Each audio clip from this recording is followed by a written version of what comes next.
Jangan lupa untuk subscribe dan nyalakan lonceng notifikasinya. Pemirsa, untuk membahas bagaimana latar belakang Kementerian Perhubungan memperbolehkan pergerakan di 8 wilayah, kami telah terhubung dengan juru bicara Kementerian Perhubungan, Adita Irawati. Selamat pagi, Bu Adita. Selamat pagi, Mbak Vera. Ya, Bu Adita, bisa dijelaskan apa yang menjadi latar belakang Kementerian Perhubungan akhirnya menggunakan sistem aglomerasi ini?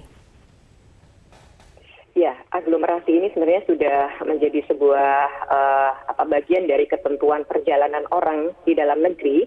Itu sejak dari awal ada ketentuan mengenai syarat perjalanan tersebut, yang memang sudah kita bahas bersama dengan Satgas Penanganan COVID-19.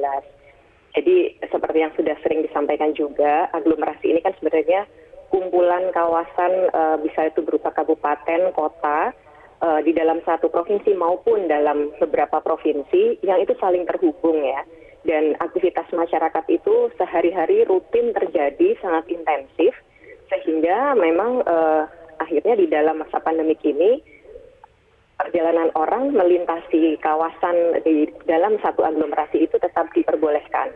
Karena ada aktivitas pekerjaan, aktivitas ekonomi, dan aktivitas sosial yang itu sehari-hari secara rutin memang dilakukan. Nah, oleh karenanya dari sejak awal adanya ketentuan syarat perjalanan di masa pandemik ini, kami bersama Satgas kemudian menetapkan bahwa aglomerasi ini masuk di dalam pengecualian dalam pelarangan perjalanan orang. Begitu, Mbak. Ya, tapi kan ini seakan bertentangan, Bu, dengan instruksi dari Presiden bahwa mudik dilarang. Nah, walaupun diperkecil skalanya menjadi mudik lokal, tapi tetap saja risiko yang dihadapi adalah sama, yaitu potensi adanya kerumunan. Begini, jadi kami sendiri dari pemerintah memang tidak pernah ya mengeluarkan apa yang dinamakan mudik lokal ini. Ini kan sebenarnya yang istilahnya diciptakan sendiri oleh masyarakat dan juga sebagian oleh media. Kami di pemerintahan ini melalui Kementerian Perhubungan tentunya bersama Satgas dan juga kepolisian ini melihat bahwa memang sehari-hari aktivitas di dalam aglomerasi ini tidak bisa diputus ya. Seperti misalnya ada perjalanan orang yang bekerja, katakanlah orang yang tinggalnya di Depok, kemudian harus kerja di Tangerang misalnya. Setiap hari dia melakukan aktivitas itu. Nah, ini kalau kemudian dilakukan pembatasan atau pelarangan, ya ini kita khawatirkan juga aktivitas pekerjaannya menjadi terganggu. Sementara kita tahu bahwa tanggal 6 sampai 17 ini pemerintah sudah menetapkan cuti bersama cuma 2 hari ya. Artinya hari yang lain aktivitas pekerjaan atau kantor itu masih tetap akan berjalan seperti biasa. Nah, oleh karena itu kami kemudian memutuskan bahwa pergerakan ini memang tidak dilarang. Tetapi tentunya dalam penyediaan transportasinya akan kita lakukan pembatasan, Mbak Vera. Jadi nantinya ada pembatasan frekuensi, ada pembatasan kapasitas, dan juga jam operasional. Di samping tentunya juga nanti seperti tadi yang juga sudah disampaikan, akan ada pemeriksaan yang lebih ketat. Misalnya ada perjalanan darat yang mungkin nantinya sangat dimungkinkan dilakukan juga random testing. Begitu, Mbak. Oke, Bu Adita tadi menekankan bahwa adalah konteks pekerjaan yang tidak bisa ditinggalkan walaupun dalam masa pelarangan ini begitu ya, 16 sampai dengan 17 Mei. Nah, lalu bagaimana ketika mereka yang memang sifatnya ini adalah kepentingan pribadi untuk silaturahmi. Jadi apa yang ditekankan dalam syarat prasyarat pembatasan itu tadi, Bu? Begini, dari sebenarnya ketentuan-ketentuan mengenai pelarangan ini adanya pembatasan, adanya pelarangan, atau bahkan adanya sanksi, itu sebenarnya satu hal, Mbak Vera. Hal yang paling penting itu sebenarnya kita juga mengharapkan masyarakat ini untuk memahami esensi dari pelarangan atau pembatasan. Meskipun di kawasan aglomerasi tidak dilakukan pelarangan, tapi kita semua tahu ya mengapa larangan mudik secara nasional ini ditetapkan. Karena tadi masih adanya pandemik yang saat ini momentumnya mungkin sudah cukup baik di Indonesia. Dan itu perlu kita pertahankan. Nah, kalau kemudian terjadi pergerakan lagi dan adanya kebutuhan-kebutuhan masyarakat yang mungkin tidak mendesak tapi kemudian membuat masyarakat melakukan perjalanan yang masif, ini yang mungkin memang harus kita antisipasi. Nah, dari situ Mbak, yang kami lakukan adalah sosialisasi sejak awal. Itulah mengapa pemerintah mengumumkan sejak awal ini sebenarnya untuk bisa memberikan waktu, memberikan sosialisasi dan edukasi kepada masyarakat mengenai mengapa mudik dan pergerakan masyarakat yang masif itu harus dilarang.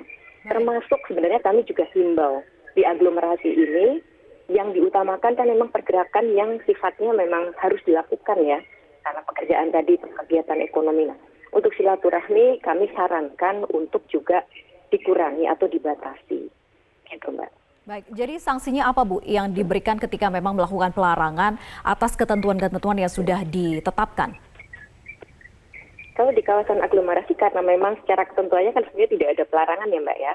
Yang bisa kami lakukan tadi melakukan pembatasan di suplai transportasinya dan terus melakukan edukasi kepada masyarakat agar membatasi juga pergerakannya di masa pelarangan mudik itu. Gitu Mbak, dan tentunya kami akan melakukan bekerjasama juga dengan pemerintah daerah setempat ya. Sekarang ini sudah ada yang namanya Posko Satgas COVID-19. Dan ini ada suatu sistem yang sudah diaktifasi sejak beberapa waktu yang lalu, skalanya mikro, sehingga pengawasan yang dilakukan juga bisa sampai ke level terendah. Ini yang kita harapkan bisa dilakukan nanti. Jadi sudah ada koordinasi Kementerian Perhubungan dengan Satgas COVID-19 pusat dan juga daerah begitu ya? Untuk bisa mengeluarkan ketetapan aglomerasi ini. Ya, betul sekali Mbak. Jadi kami juga melalui beberapa kementerian koordinator sudah melakukan pertemuan juga dengan para kepala daerah, para gubernur khususnya di Jawa dan Bali, untuk memastikan bahwa pelarangan mudik ini berjalan dengan efektif. Dan khusus tentang aglomerasi pun juga sudah dikomunikasikan, meskipun nantinya akan ada surat edaran yang lebih teknis lagi untuk mengatur bagaimana pelaksanaan pembatasan di kawasan aglomerasi ini bisa diawasi. Baik, lalu bagaimana ketentuannya dengan angkutan umum, Bu Adita? Ya, angkutan umum spesifik di kawasan aglomerasi memang tidak ada pelarangan pergerakan, Mbak Vera ya. Yang ada tadi kami sudah meminta para operator untuk melakukan pembatasan terhadap jam operasional, frekuensi dan juga kapasitas. Tapi ini tentunya nanti akan dilihat dengan dinamika yang ada ya. Karena kami juga tidak ingin terjadi nantinya ada lonjakan-lonjakan yang malah justru mengakibatkan adanya antrian-antrian yang panjang karena ketersediaan alat transportasinya tidak memadai. Jadi ini akan kami awasi terus. Yang jelas untuk saat ini kami tetap kami sudah menentukan bahwa akan ada dilakukan pembatasan transportasi umum. Tentu ini nanti akan bekerja sama juga dengan pemerintah daerah, pihak kepolisian, TNI juga untuk melakukan pengawasan. Baik, jadi nanti akan ada pos-pos penyekatan dan juga pemeriksaan gitu ya untuk mengawasi dan juga menekan jangan sampai ada antusiasme yang berlebihan dari masyarakat ketika sudah ada diizinkan 8 wilayah ini untuk bisa melakukan pergerakan dengan beberapa batasan tadi. Ya betul Mbak, dan mungkin perlu saya tegaskan ini pergerakannya ada di dalam kawasan ya. Jadi ketika keluar dari kawasan itu juga sebenarnya sudah masuk ke dalam pelarangan mudik. Sehingga yang diperbolehkan hanya di dalam kawasan ini.